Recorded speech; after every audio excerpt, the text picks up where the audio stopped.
Ladies and gentlemen, I want to make this brief video welcoming you to week one and also stressing some very important points and some things that will help you succeed during the course at Marketing 510. When we look at and we break down each of the week's assignments, I think you will have a better idea and understanding of how to approach the assignments. And I have done this in each and every week for you in the form of a lecture video with written notes. And sometimes I will provide PowerPoints for further edification if necessary to use graphs and other material. What I would like you to do is note that these videos will help you succeed and make sure that you open the videos and go through the lectures each week. They are structured in such a way as they will provide you, number one, a specific overview of the assignments are due for that week. And number two, they give you specific directions on how to approach those assignments. And then the final function is the lecture notes are also written down in the substance of the announcement as well as delivered here on a video format. I have been teaching now for over 17 years.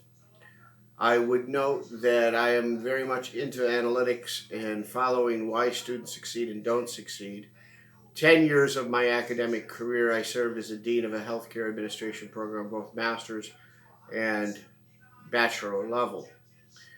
During those times, I was very fond of the thing called analytics, where we look into each and every course.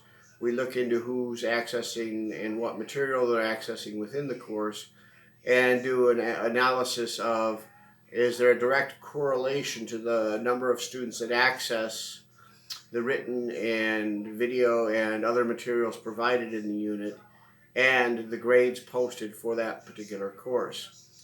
I have the availability of LinkedIn analytics to know how many students have actually watched the video each term and how many have not watched the videos. I also have the ability to track by the week.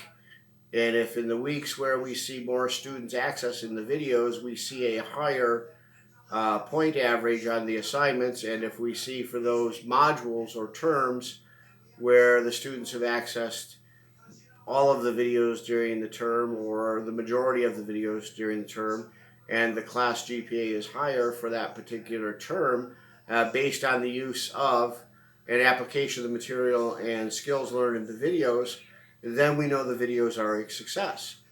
And having done that for the last 3 years I've taught for SNHU, and looking back into the analytics that I've gathered from the other colleges I've taught at, I can tell you now there is a direct correlation to those students who succeed and those students who have accessed the material and have applied the material and knowledge to the unit and the assignments. I also stress in this week's, not last week, we're still in week one. I've also stressed in this week's writing tips and hints, some things that people commonly do that cause them to lose points. The opening of that hints lecture, which is a written lecture, I stress that you must marry the unit prompts with the rubrics. Again, you must marry or merge those two things together to ensure that you perform at the level necessary. The prompts provide the exact information that you are to supply in the paper or assignment that you will do. The prompts also provide you an outline form that I highly suggest you use because it makes it evident that you have complied with and met all of the requirements of that prompt. If you don't use an outline, that requires me to go in and guess and fish around to see if you've actually covered it, which could cause you to lose substantial points. The other thing is the rubric tells you what level of performance, what level of information, what is required to receive that exemplary or that proficient grade that you desire depending on the nature of the assignment and the rubric. And when it says provide support, that means not your opinion. No, that means research and support your argument with the experts.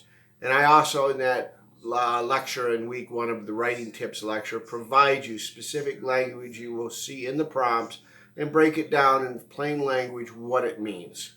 So please, ladies and gentlemen, please make sure you review that material. Please make sure you review the weekly video lectures. And then if you have any questions, if you think something's missing or you need more information, please feel free to call me at 801-940-2531 during normal business hours. And then if you aren't able to call, you can always do a post in the general discussion forum, or you can shoot me an email at pvanash.snhu.edu. I am going to send this with a BCC email to all students in this course, and I hope that all students will indeed start viewing and using the material in the video lecture and assignment breakdowns for each week. Wishing you all a great term.